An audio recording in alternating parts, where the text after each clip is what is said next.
13 दिसंबर 2003 रात के 8 बजे इराक के एक सुनसान खेत में 600 अमेरिकी सैनिक अपनी सांसें थामे आगे बढ़ रहे हैं। मिशन था ऑपरेशन रेड डॉन। टारगेट था एक फार्म हाउस। रेड पड़ी लेकिन वहां सिर्फ सन्नाटा। सबको लगा इंटेलिजेंट गलत थी। सद्दाम फिर बच निकला, लेकिन उस रात सैनिकों के साथ एक और शख्स था, सद्दाम का सबसे वफादार, जो अब एक गद्दार बन चुका था। उसने कचड़े में लिपटी जमीन पर पड़ी एक पुरानी चटाई की तरफ इशारा किया।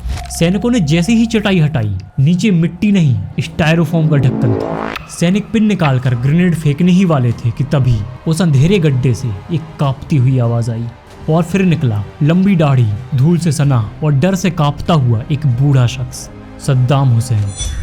सोने के महलों में रहने वाला दुनिया का सबसे अमीर और क्रूर तानाशाह कचड़े के ढेर में 6 फीट नीचे कैसे पहुंचा? आखिर कौन था वो इब्राहिम जिसे सद्दाम अपने बेटे से भी ज्यादा मानता था, लेकिन उसी ने उसकी पीठ में छुरा घोंपा? और उस रात उस गड्ढे में सद्दाम के पास ऐसा क्या मिला जिसने अमेरिका के भी होश उड़ा दिए? 20 मार्च 2003 ऑपरेशन से करीब 9 महीने पहले दुनिया ने देखा कि कैसे सद्दाम की ताकतवर बाथ पार्टी ताश के पत्तों की तरह बह गई। उसकी विशाल सेना उम्मीद से कहीं ज्यादा तेजी से टूटी। महज 20 दिनों के भीतर 9 अप्रैल 2003 तक बगदाद पर अमेरिका का कब्जा हो चुका था। टीवी स्क्रीन पर बस एक ही तस्वीर चल रही थी, फिरदौस स्क्वायर। जब सद्दाम की विशाल मूर्ति को जमीन पर गिराया गया तो सबको लगा कि जंग खत्म हो गई, अमेरिका जीत गया। लेकिन इस जश्न के पीछे एक भयानक इंटेलिजेंस फेलियर छुपा था। सद्दाम हुसैन और उसके टॉप कमांडर सरेंडर करने की बजाय भीड़ में गायब हो गए और यहीं से शुरू हुआ असली खेल। भले ही सद्दाम तख्त से हट चुका था, लेकिन उसका खौफ अब भी जिंदा था। इराक के लोग डर में जी रहे थे कि वो वापस आएगा। इस डर की वजह से कोई भी नई सरकार का साथ देने के लिए तैयार नहीं था। और फिर गर्मियां आते आते इराक सुलग उठा और शांति की उम्मीद धुएं में उड़ गई। जॉर्डन असेंबली पर हमला, यूएन हेडक्वार्टर्स पर बमबारी, रेड क्रॉस पर अटैक। ये हमले चीख चीख कर कह रहे थे कि जंग अभी खत्म नहीं हुई। उधर वॉशिंगटन में बुश प्रशासन के पसीने छूट रहे थे। जिस वेपन्स ऑफ मास डिस्ट्रक्शन के नाम पर ये पूरी जंग शुरू हुई थी, उसका नामो निशान तक नहीं था। पूरी दुनिया सवाल पूछ रही थी। अपनी गिरती शाख बचाने के लिए अब अमेरिका को एक ठोस जीत की दरकार थी, और वो सिर्फ एक ही चीज से मिल सकती थी, सद्दाम हुसैन की गिरफ्तारी।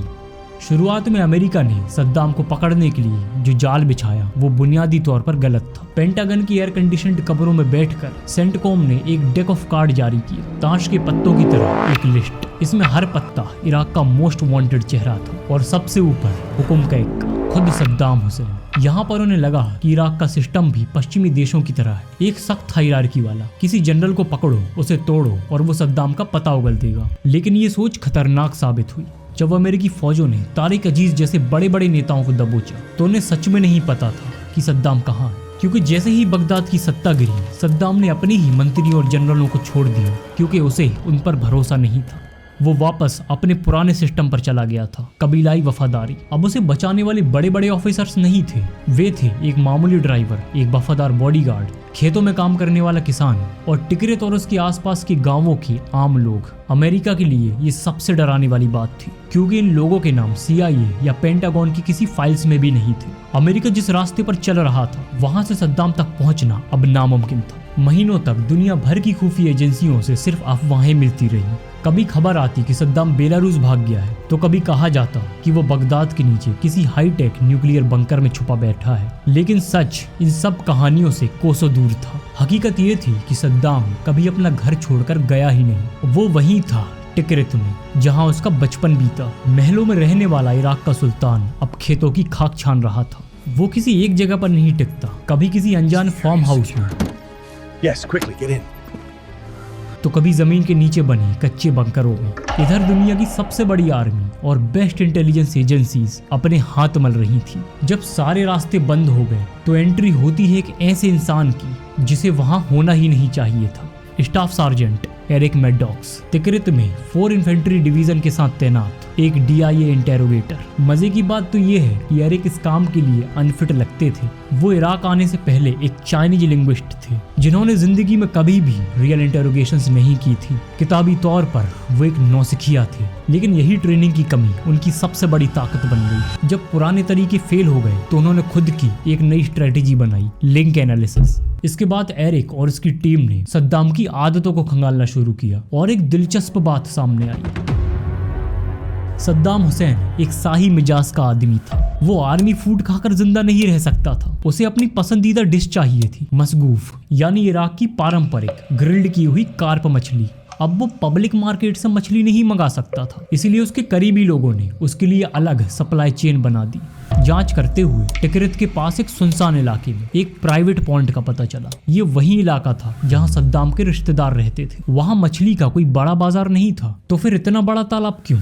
सैनिकों ने निगरानी शुरू की और वहां से कुक्स और मछुआरों को उठाया। जब एरिक ने उनसे पूछताछ की तो उन सब ने एक ही रटी रटाई बात बताई, लेकिन उनमें से एक के मुंह से सच निकल ही गया।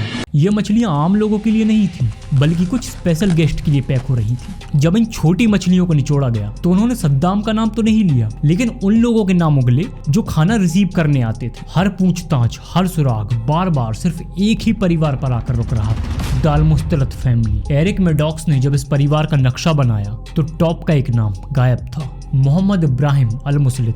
वह था सद्दाम का राइट हैंड और सबसे वफादार बॉडीगार्ड, जिसकी तलाश महीनों तक चली। इस दौरान उसके करीब 40 रिश्तेदारों से पूछताछ की गई, लेकिन वो हर बार बच निकलता। महीनों की मेहनत और चूहे बिल्ली के खेल के बाद 12 दिसंबर 2003 को बगदाद में एक इंसर्जेंट हेडक्वार्टर्स पर रेड के दौरान आखिरकार इब्राहिम पकड़ा गया। मोहम्मद इब्राहिम का पकड़ा जाना एक बहुत बड़ी जीत थी, लेकिन खेल अभी खत्म नहीं हुआ था। असली चुनौती अब शुरू हुई थी। स्टाफ सार्जेंट एरिक मैडॉक्स, जिन्होंने अपनी सूझबूझ से इब्राहिम को ढूंढा था, उनके पास जश्न मनाने का भी वक्त नहीं बचा था। किस्मत का अजीब खेल देखिए, एरिक की तैनाती खत्म हो चुकी थी और उन्हें अगली ही सुबह इराक छोड़कर जाना था। उनके पास इब्राहिम का मुंह खुलवाने के लिए केवल चंद घंटे बचे थे। इस दौरान एरिक और इनकी टीम ने इब्राहिम पर जबरदस्त साइकोलॉजिकल प्रेशर बनाया। एरिक जानते थे कि इब्राहिम सद्दाम का वफादार है, उसे तोड़ना आसान नहीं होगा। पूरी रात सवालों का दौर चला और आखिरकार 13 दिसंबर की सुबह इब्राहिम टूट गया। उसने अल्डावर शहर के पास एक खास फर्म का नाम उगल दिया। पुख्ता जानकारी मिलते ही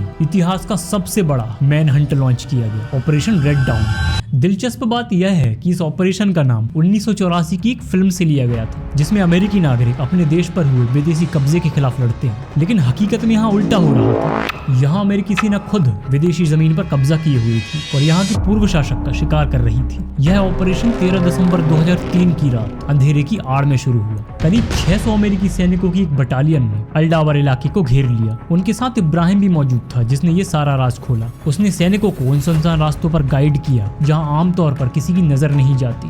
सैनिक सबसे पहले मेन फार्म हाउस में दाखिल हुए। हर एक कमरे की तलाशी ली गई, लेकिन वहां उन्हें सद्दाम नहीं मिला। वहां सिर्फ कुछ अधखाया खाना और कपड़े पड़े थे। कमांडर्स परेशान हो गए। क्या इंटेलिजेंस गलत थी? क्या इब्राहिम ने झूठ बोला? लेकिन एरिक मैडॉक्स की पूछताछ इतनी सटीक थी कि वहां गलती की गुंजाइश बहुत ही कम थी। वे वापस इब्राहिम के पास गए और इस बार कड़ाई से पूछा। तब इब्राहिम उन्हें फार्म हाउस के बाहर लेकर गया, एक ऐसी जगह जिसके बारे में कोई सपने में भी नहीं सोच सकता था। एक खेत में बनी टूटी फूटी कच्ची झोपड़ी के पास इब्राहिम ने जमीन की तरफ इशारा किया। सैनिकों ने बड़ी सावधानी से जमीन से वो चटाई हटाई।